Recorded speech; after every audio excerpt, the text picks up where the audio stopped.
I'm Ron Levine, with editorial director for SIA, and this is Don Johnston.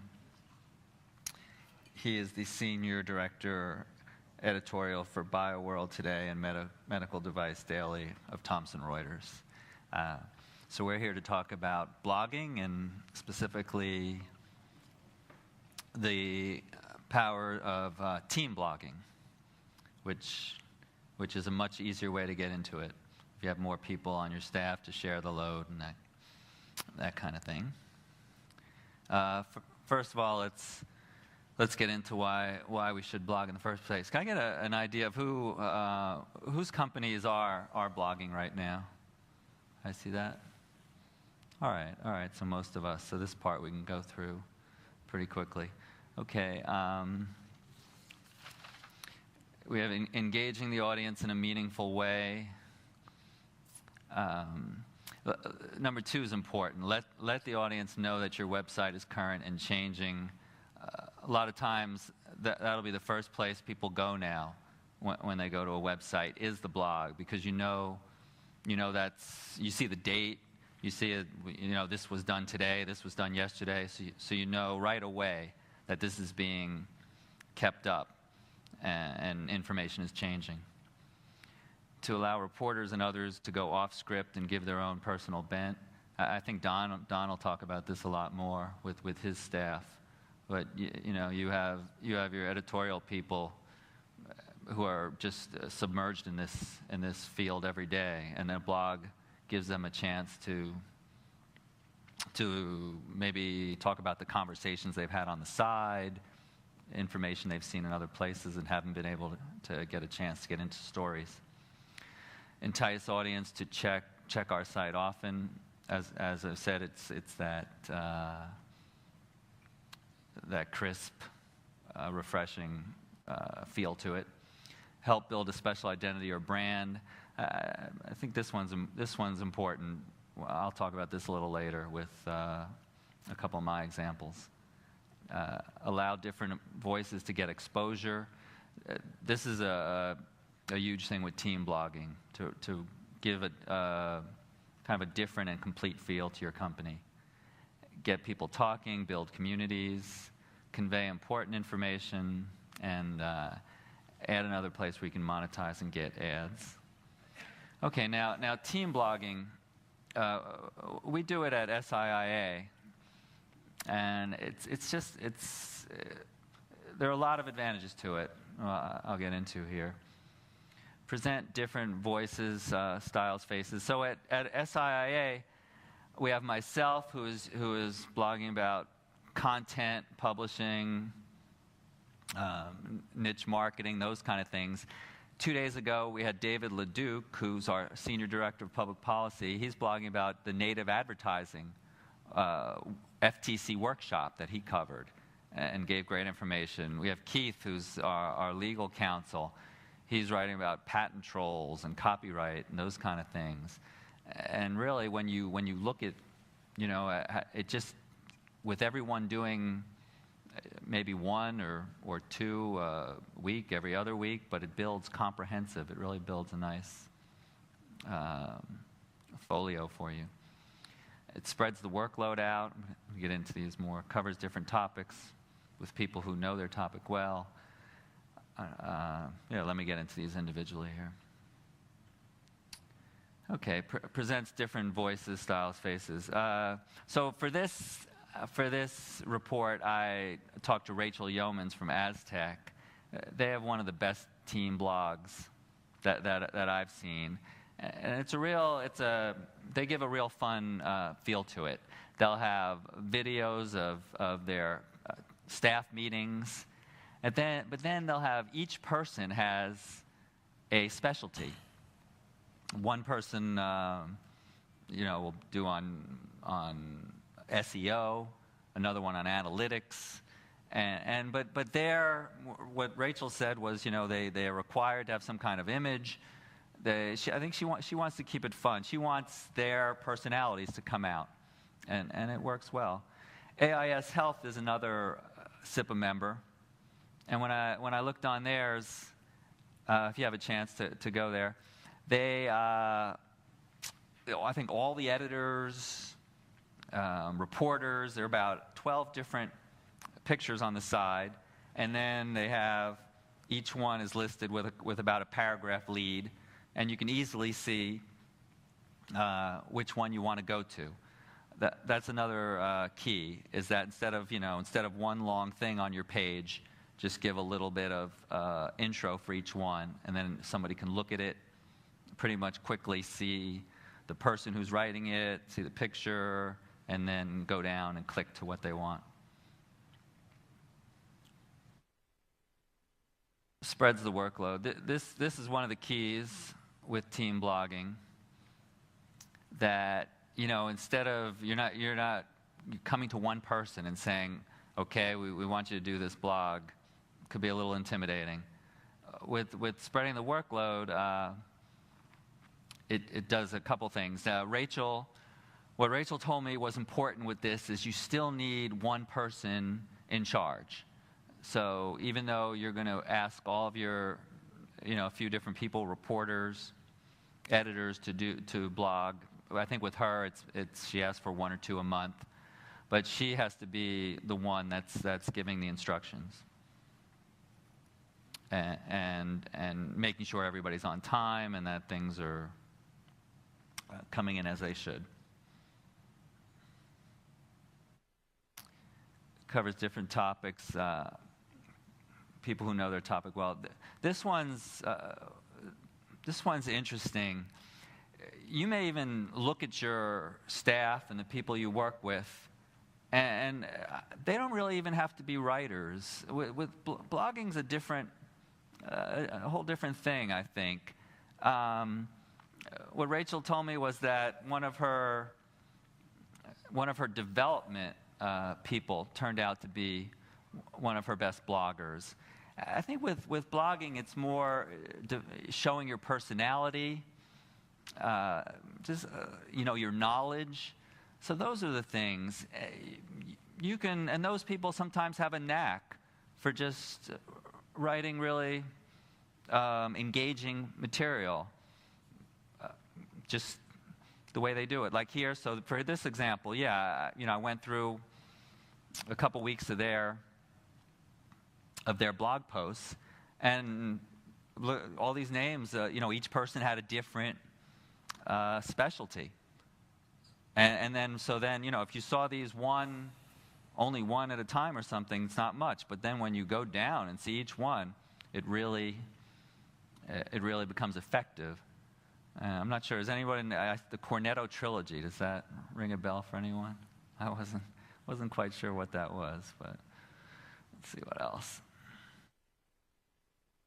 Yeah, and this is what I was talking about. I think you want to give everyone a shot at this. There might be somebody in finances who's been wanting to blog about what they're doing. I think the goal is you're building a whole identity to your company, a brand, and the staff, and I think it's going to engage your employees. So don't just look at it like, oh, we have 3 reporters; those are our 3 bloggers. I think you can definitely expand upon, I think Ken over there does some of his own blogging, and we have pictures that come up for everyone. So I think it really, you start to get a familiarity with people and get to know their style, and you look for them. As I was saying, particularly at Aztec, they'll have these videos of their staff meetings that run about a minute long, and you can just see that they're having a whole lot of fun with them.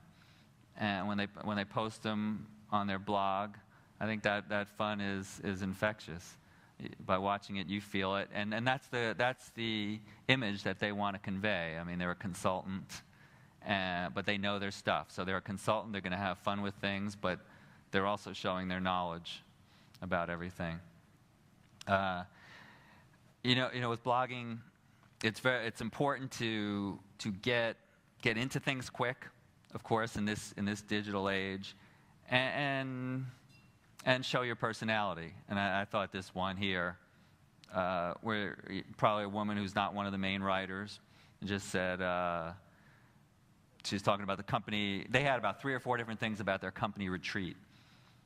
And I think the first three were probably from men, and she was the first woman to sort of chime in, and it was good stuff.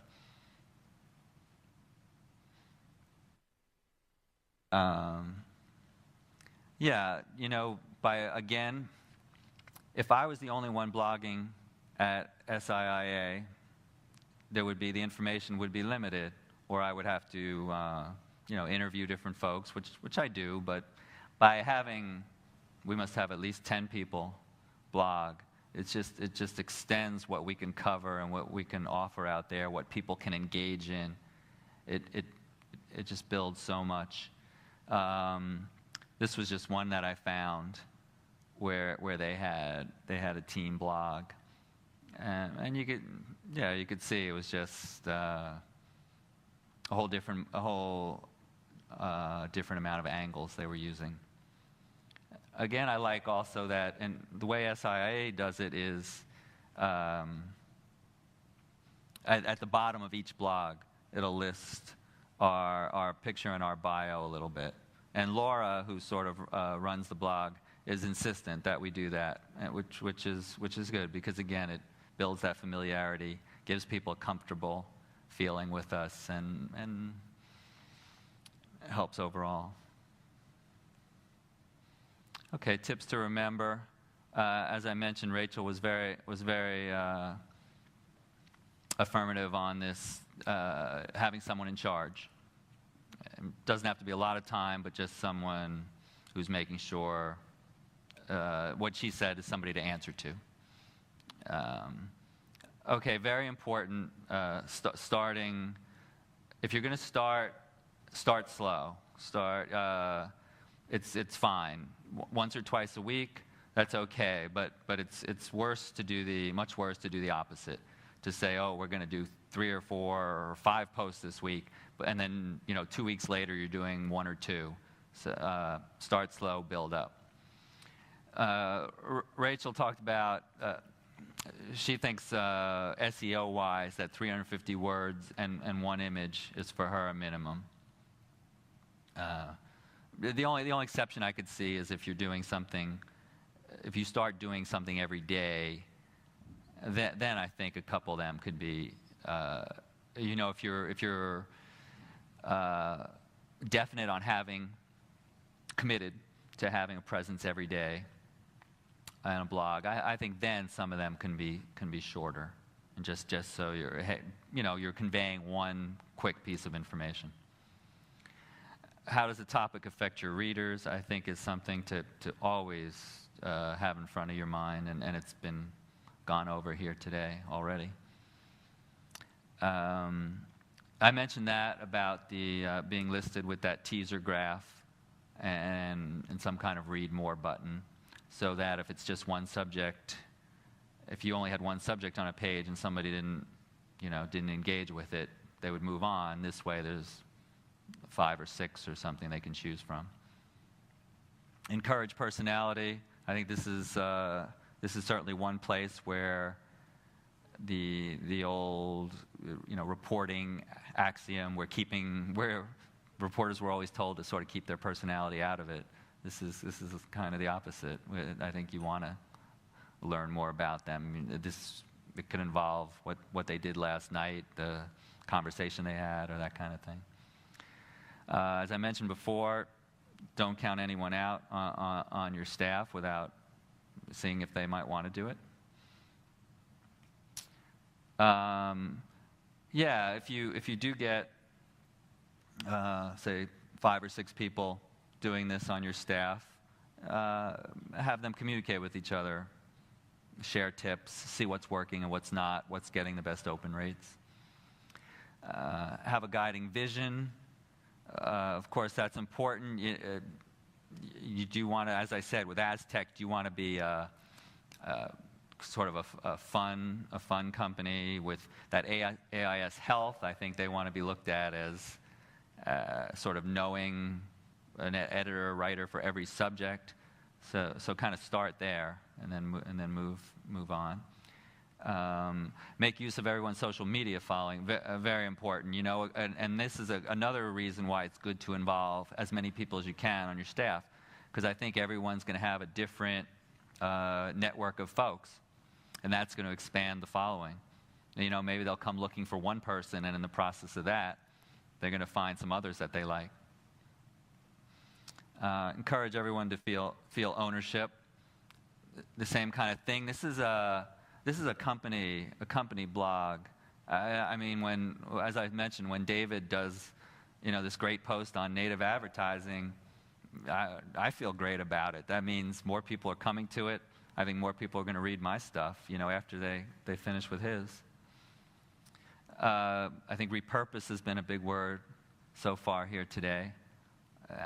It really, when I started in this 4 years ago, I was told this, and you do learn, I think, each year how important that is to repurpose. And so, starting with a blog,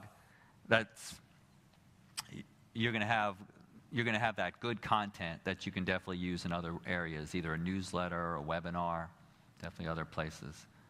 And I think, as I've talked about, a blog is definitely a window, maybe the most important one into your brand. I think Molly earlier today said that 60 websites with blogs were getting 67% more leads than those without them. So you can really see how important it is.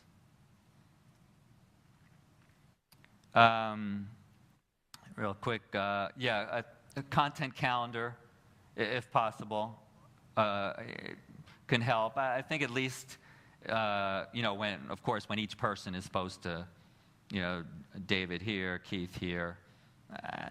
I think it doesn't have to be exact, because you want people to sort of blog when they have something good, but I think it'll help.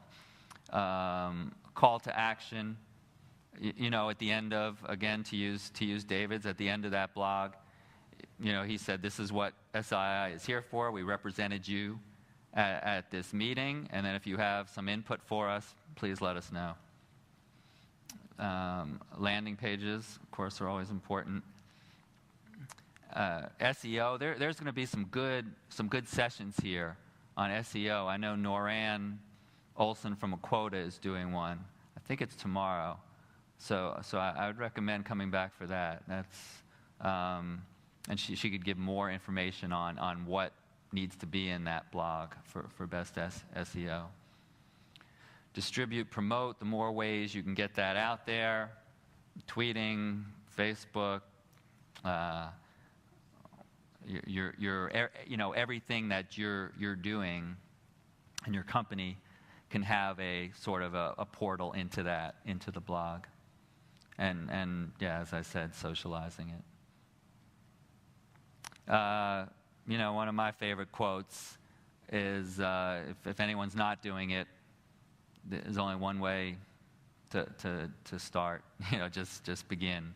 And again, as if you begin slowly, see how it goes, and then increase it from there.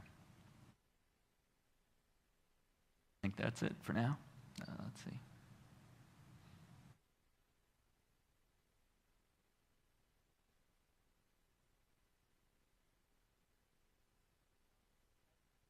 Indicated, I'm sorry, let me start over with the sound. As Ron indicated, I'm Don Johnston. I'm the Senior Editorial Director for the BioWar business, part of the Life Sciences Division of Thomson Reuters. We've been longtime associates with SIPA as part of the AHC media business, American Health Consultants. We were sold, AHC was split in two, and we were sold this past summer. We actually returned to Thomson Reuters because all of AHC had been a Thomson company for about a dozen years. Sold us in 2006 and reacquired us this summer. These are the things that I'm going to be talking about, blogging pros. Much of this will underscore what Ron has talked about already. And I'll give you some things to watch out for. I'm not calling them blogging cons because I'm a big believer in blogging. But I'll call them caveats. I'm going to talk about 3 blogs today. The first 2 are not quite 3 years old. We started them. I've been involved in both of them since day one. They are editorially driven and managed, which I'll talk about. And the third is brand new. It was started this summer. It is a marketing managed blog, and I'll explain how the two are different. And I'll talk most about BioWar because it has been the most successful for us. Oops, I'm sorry.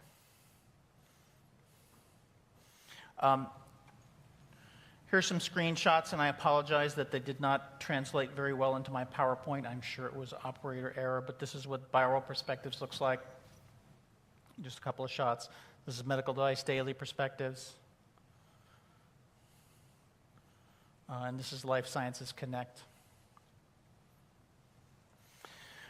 So let's talk about some of the benefits of blogging. Most of this will be self-evident, and it will mess with the earlier points that you heard from Ron. There are a lot of reasons to ensure that you create blogs and to ensure that you put sufficient resources behind them to make them thrive. Obviously, they can be a marketing tool. You can promote your products directly or indirectly. You can use them to gather leads by offering downloads and conducting raffles, etc. If you do so judiciously and you have the e-commerce capability, you can sell from your blog. You can load them with badge ad spaces that you can sell or promote your own products or trade with partners. Brand awareness is something that Ron talked about. Thought leadership blogs are a terrific way to showcase your expertise to drive the discussion in your space.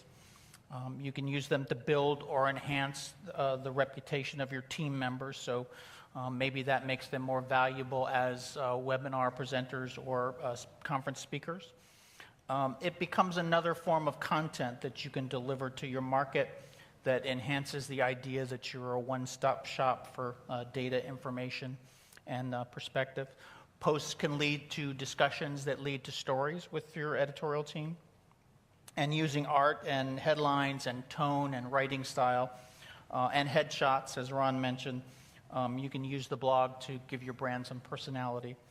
And I'll share some of the views of our writers as they sort of go toggle between writing for the news dailies and writing for the blogs.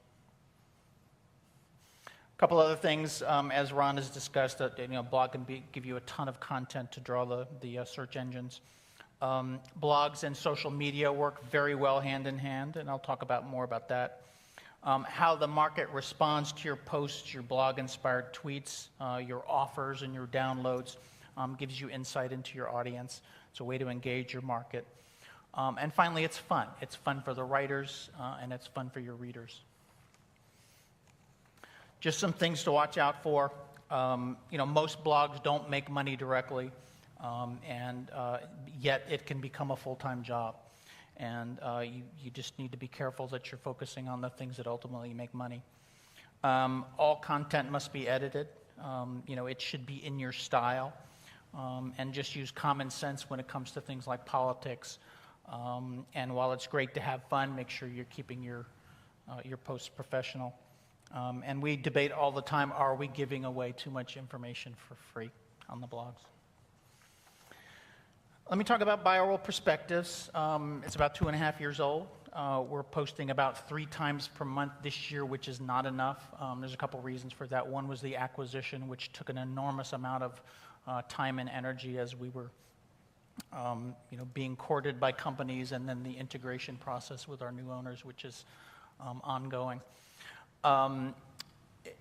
And there's a lot of ways to measure the effectiveness of your blogs. There's views, subscribers, comments, retweets. We don't pay much attention to subscribers because it doesn't mean anything particularly to be a subscriber to our blog. We don't give you anything extra. And in the B2B space, most blogs do not get a lot of comments, so we don't worry that we also don't get a lot of comments. But we pay a lot of attention to views, and we pay a lot of attention to the retweets that we get. 8 writers contributed so far in 2013, and I'm going to talk about 5 of them: Mary Serebroff, Katherine Schaeffer, Peter Winter, Marie Powers, and Annette Brendel. First, just an observation from Lynn Yaffe. She's the executive editor of the BioWar Group, and she says, "The blog is BioWorld's editorial page. We vent about things that shock us, anger us, make us proud, or simply chat about something amazing or fun." Why does it work? It has a champion. I just mentioned Lynn. It has a driver. The executive editor assigns all the stories. She edits them. The comments that come in through WordPress, she approves them before they are posted. It has a very powerful brand behind it. In our little niche of the world economy, BioWar is a very well-known brand. It's run by editorial. We've built it into the editorial culture. And there's a team spirit about it. There's almost a competition. Who can get the most views, who can get the most retweets, who can write the cleverest headline. It has a theme and a tone, deep cadre of writers that Lynn can call on, and the writers of various styles and interests. We've got a science blogger, we've got a Washington blogger, we've got a business blogger. And the writers they like this. They're eager to blog. As one of them told me, it's the favorite part of my job. We keep it simple. The editing process and the posting process. And we use, Ron mentioned images. We use art the way that newspapers and magazines have always used art, obviously online, to lure the reader in. We've done a good bit of marketing of the blog, and we use social media, particularly Twitter, very aggressively, and repost most of our blog posts on weekly e-zines.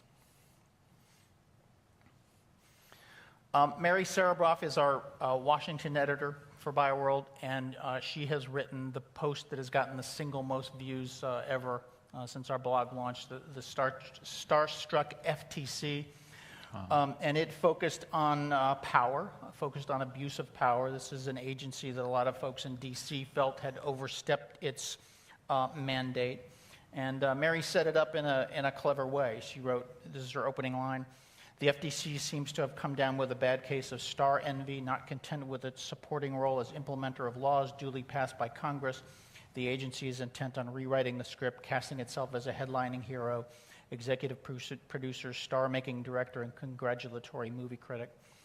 After this was posted, we tweeted it multiple times, and it caught the eye of some thought leaders in Washington. And I can't say that it went viral with 9,000 views, but in our little niche of the world, it did get a lot of attention. And this is what Mary says about blogging. "I use an entirely different voice when I approach blog writing. Besides letting my opinions flow, I try to have fun with the blog. I also recognize I'm writing for a different audience. Since our blog is free, we can pick up readers from all walks of life."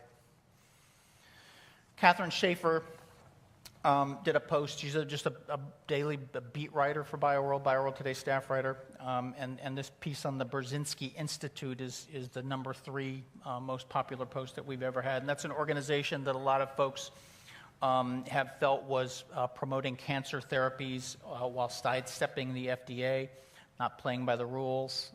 These therapies were expensive and potentially put patients in danger. So it was a controversial topic. It had some emotional resonance, cancer patients. And as Katherine said, that blog post struck a chord because it took a position on a controversial issue, which is sometimes something we tend to avoid in the daily publication in the interests of objectivity. Peter Winter does all of our financial posts. He's the editor of BioWorld Insight, which is a weekly that looks at trends and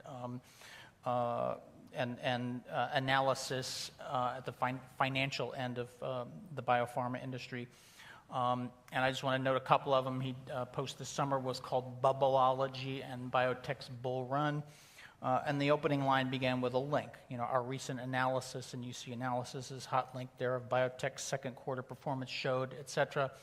That link back to his original article in Insight, which in turn was on the website, and we built in a landing page and so forth. And then the bottom piece there, 5 new trends in biotech venture. That's the 5th most popular post that we've ever had. And this is how Peter approaches the blog. "In order to make the blog fresh and not a rehash of the analysis published in Insight, I put a personal spin on our data and position it with other relevant statistics to project out into the future. The blog attempts to explain what has influenced the data in the period under analysis and what are the takeaways for the reader." Both Ron and I have talked about art. This is just the art that accompanied Peter's Bubbleology and Bull Run post. Marie Powers does two sort of special posts that we do every year. One is a summer reading list, and the other is a holiday gift guide.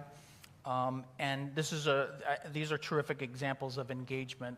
She literally sends out 100 to 200 personal emails to folks in our industry asking for ideas and recommendations. We posted the gift guide on Monday, and then she started tweeting about it. And she sent me an email. 10 minutes after the first tweet went out, she had 50 views on her piece. And I meant to get an update from her this morning, but I just forgot to do that. And just an example of engagement here that I thought was funny. Oleg Nodelman is one of the most respected and prominent investors in the biotech space, and he responded to her inquiries. It's somebody that she's met, and I just thought his comment, which was included in her post, was funny. While trying to find the best way to invest in the obesity space and keep myself healthy, I ran across the best gift I have given myself this year, the Lifespan Treadmill List, and then the post linked to a web page that featured that. Be cautioned, however, if I am breathing heavily while I'm on the phone with you, it might be more than my excitement about your company. Nodelman deadpanned.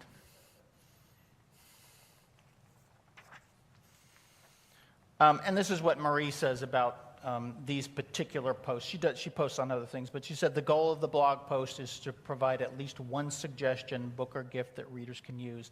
It's a nice extra if I feel I can make a reader smile or feel a pang of emotion.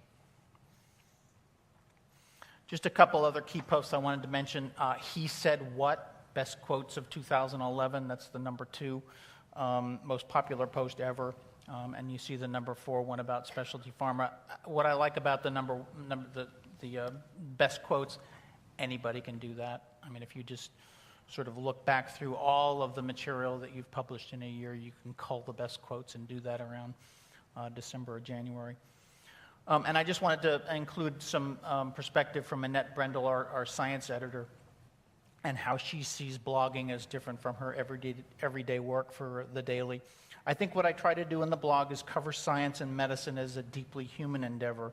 My daily stories are focused on results, papers or clinical trial results, and how good the scientific evidence is, as they should be.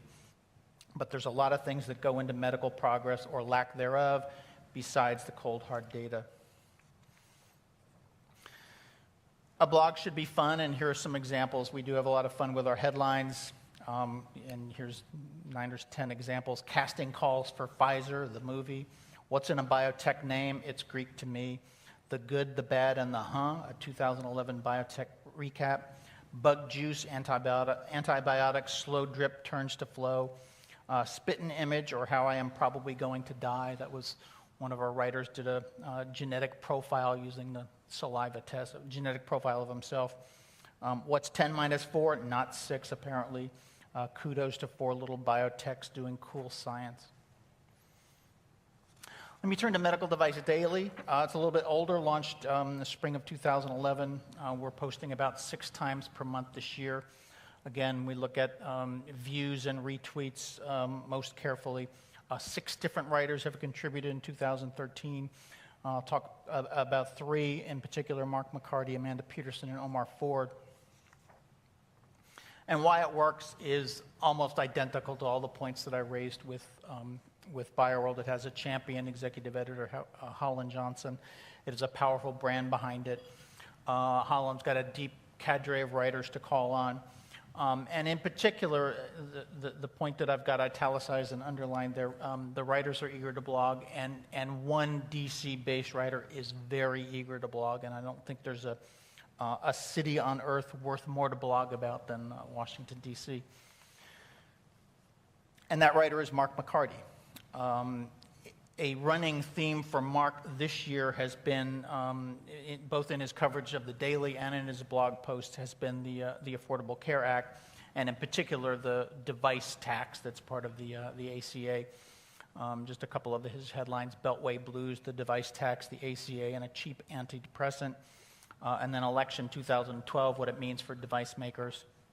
That's the number 2 most popular post that we've ever had. And this is what Mark says that he does. I guess the first principle is the same old thing, write what you know. I'm not inclined to write something controversial simply for the sake of stirring things up, but one must be willing to call things what they are. I talked about politics earlier, and one thing about Mark, he's probably a little bit right of center, but the industry that he covers and talks to every day is a little bit right of center, so it works. And all of his posts are edited by his boss before they go out on the blog, and he's never overstepped those bounds. Amanda Peterson, MDD senior staff writer, a lot of what she has written about is personal. She's had some health issues herself. Her husband is, I can't remember the technical term, but he's I think it's like ordnance technician. It's one of those Army guys that defuses bombs, and he's at a couple of tours in Iraq and Afghanistan. And Amanda writes, sometimes the blog posts I write are intended to share my personal experiences with healthcare, letting our readers get a behind-the-scenes peek at who I am as a person. For example, I've written about my personal struggle with GI issues and my experiences with the military healthcare system. So regular blog followers know that I am an Army wife, and they also know I've battled IBD for a long time. Omar Ford is another staff writer, probably posts on the largest variety of subjects, but sometimes does that from a personal perspective as well. And he says, one of my easiest go-tos is my mother, who had a heart, and I apologize for that typo there, who had a heart valve replacement in 2003. I typically write about her experiences as a patient to coincide with the technology and movements in the healthcare landscape that we report on. And I love this quote, just it captures what blog style, often can be and should be. It would be the kind of discussion we would have in person or over lunch. This is the #1 post in Medical Device Daily Perspectives history. TAVR looked upon as next medtech blockbuster, but is it ready for prime time? What strikes me about this is that, unlike a lot of the clever and offbeat pieces that I've noted, this is as straightforward a blog post as you'll ever see. It's almost a news story. And Holland Johnston, the executive editor, wrote this piece, and he said, and I asked him, well, why do you think this resonated so much? Why is it so hot?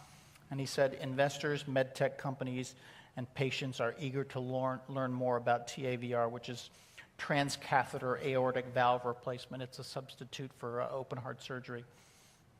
And it goes back to the opening premise of what Ron and I have been talking about. Where would they learn more about TAVR? They would learn more about TAVR from Medical Device Daily. We have fun with headlines on the MDD side as well. Curious about your heart rate? There's an app for that. Got elderly parents? There's a robot for that. MedTech innovation is dead. Long live MedTech innovation. When technology fails, and trust me it will, happy birthday Barbie. Top 5 ways to tell that you're a MedTech geek. Let me turn finally to Life Sciences Connect. This was launched this summer, July 22nd, averaging 3 posts per week. More than 30 different writers have contributed across the life sciences business of Thomson Reuters. And by the way, we don't spend a penny on content for any of these blogs. Everything is written by staff, which obviously we pay for the staff, but we don't buy anything on the outside. This is a much more marketing-focused blog. Its creator has done a terrific job of establishing metrics for the blog, and we're going to apply those to BioWorld and MDD going forward. And I'm happy to report that all of her metrics are going in the right direction. And that champion is Carla Burke. She's a marketing specialist. She's based in London. And this blog, too, has a powerful brand behind it. Thomson Reuters is a powerful brand. The Life Sciences division is powerful. And there's a product that she links back to consistently called Cortellis, which in the biopharma world is a very well-known product. This blog, I think, succeeds because it is run by marketing. It's got a very clear theme, which has been bought into by senior management, and that theme is thought leadership. Its whole intent is to show the life sciences market what we can do for them. She's got a deep cadre of writers, also literally from all over the world. Writers of various interests and styles, mostly are scientists or former scientists who have now gone into publishing or data accumulation and analysis. She's been very aggressive marketing it internally within the company and marketing externally, while we've relied very heavily on Twitter to promote our blog. She is a huge believer in LinkedIn, has joined as many groups as you can join, and hasn't spent a penny on LinkedIn advertising as far as I know. So all of the hits that she's gotten from the blog have been through her work within the various groups that she's joined. It's too early to have developed a team spirit. She's had a little bit of difficulty getting writers to contribute, even though she's got 30 that have, and that's because she's not an editorial manager. She's not their boss. She can't tell them that they have to do that. That's got to come from somebody like me. But we're all in the process of building that into the editorial culture. And I just wanted to say she's done a really good job, and Ron noted this, of putting every writer's headshots on the blog post, which makes them feel good, I think. Just a couple of the key posts from Life Sciences Connect. An Asia Strategy is Not Optional by Lynn Yaffe. Oral Therapy Sees the Spotlight in Multiple Sclerosis by Marie Powers. Those are two BioWar writers that have contributed to this blog for Carla. And the MS one in particular is notable because it was a BioWorld Today story that linked to a free webinar that the Life Sciences Connect folks were organizing around MS. So the blog post promoted the webinar, which in turn led to the collection of leads. The second from the bottom, Biosimilar Drug Development Americas. I included that on this list just because at this point it has received 244 page views, but 170 of those have come from social media, 18 from Twitter, and 146 from LinkedIn. I thought that was awesome. And then the final piece there, Beyond Emerging Latin America's Pharma Industry is coming into its own. So far, that's the number one post that they've had on this blog. And I'll close with this quote from Carla. More and more stakeholders have been putting themselves forward to contribute content, original and repurposed, which has been a large factor in our success due to the quality and diverse nature of our posts. We are also witnessing a huge spike in contacts generated via the blog as readers click to download reports and articles promoted on the blog, allowing us to capture their contact details. And that's really what it's all about. Thank you very much. Appreciate it. Yeah, thanks, Don. A couple quick things from hearing that is yesterday in the sales workshop, the presenters were talking about recognition, about how salespeople like that. And hearing from what you were saying, I think that's probably another good thing for blogs, is some of these writers that may go a little bit unknown, or you just see the byline in the newsletter. In the blog, there's their face, right? And there's a little more recognition for them. I will say that not everyone on our editorial staff has embraced blogging. There's a couple people that prefer their anonymity. They don't want their headshot out there.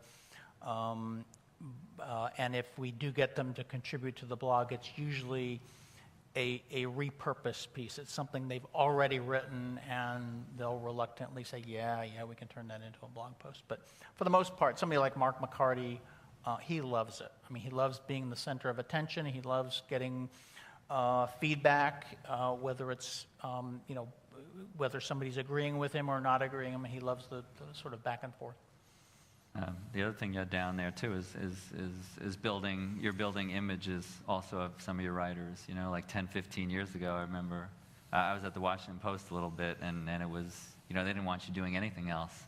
You didn't want to be radio, TV, any of that, where today it's completely opposite. You want your writers to sort of build that public image. Yeah, have some star power. The other thing was frequency. I think maybe Don's stuff showed that's where I think quality enters into it. That as long as, if you're doing good stuff, then the frequency can vary, I think. As long as the posts you're doing are good. And I think team spirit, too, was also important. That sounded good.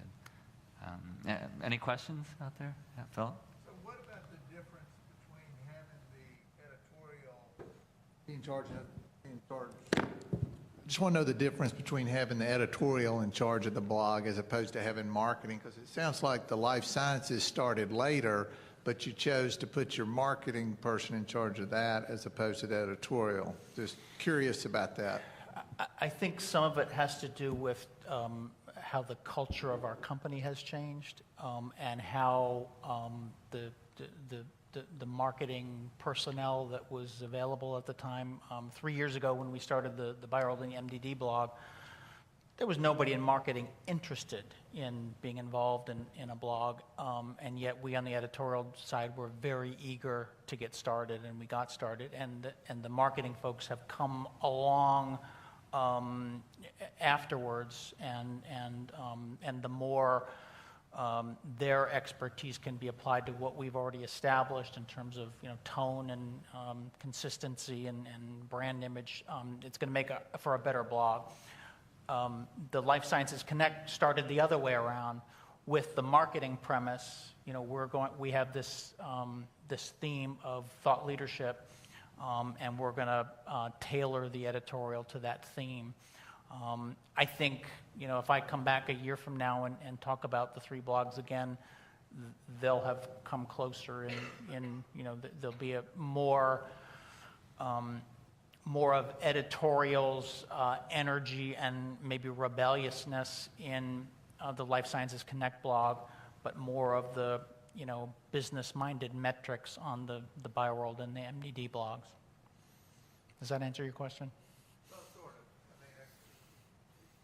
We just had a little bit of a... Yes, sort of answers it. It's just a question of there is a little bit of turf between who should be in charge of it, because we look at it primarily as a marketing function in the sense of we're trying to generate lead, all the stuff you put up there. Right. So that's why it's like, who should be in charge here? And then just what you said about, well, if you have the marketing person in charge, then it's hard to get the editorial, get it on their calendar and all those kinds of things. So it's just, I was just curious how you handled it, and that it sounds like you moved towards the marketing. Yeah, and I think that if you do have an editorial person running it, it's got to be a marketing savvy editorial person. And Lynn Yaffe and Holland Johnson, who I've talked about, have been part of our business for 15, 20 years. They've been in hundreds, if not thousands, of marketing meetings. So they understand that while they like to have sort of an independence about their blog, they understand that it needs to serve a business purpose. I think, Philip, also what Rachel Yeomans had mentioned to me was that the people there knew that Andy Swindler, the president, and Rachel were both intent on seeing this work. So people understood that it was something they needed to do. Anything else?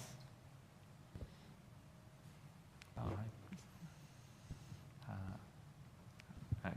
Don, do your writers do anything to try to target keywords in your titles or in your blogs? And do you track your keyword page results like in Google search? On the BioWorld and MDD side, we're not doing that currently. We have talked a lot about SEO and paid search, et cetera, and for an editorial team, we're pretty knowledgeable, and we know what it means to insert keywords into our stuff. We're not tracking it now, and that's sort of one of the things that we need to learn from the marketing side. Christina, did you have anything? Was your hand up? No? Okay, sorry. All right, well, thank you. Thank you very much. I think we're up for lunch. Thank you very much for listening.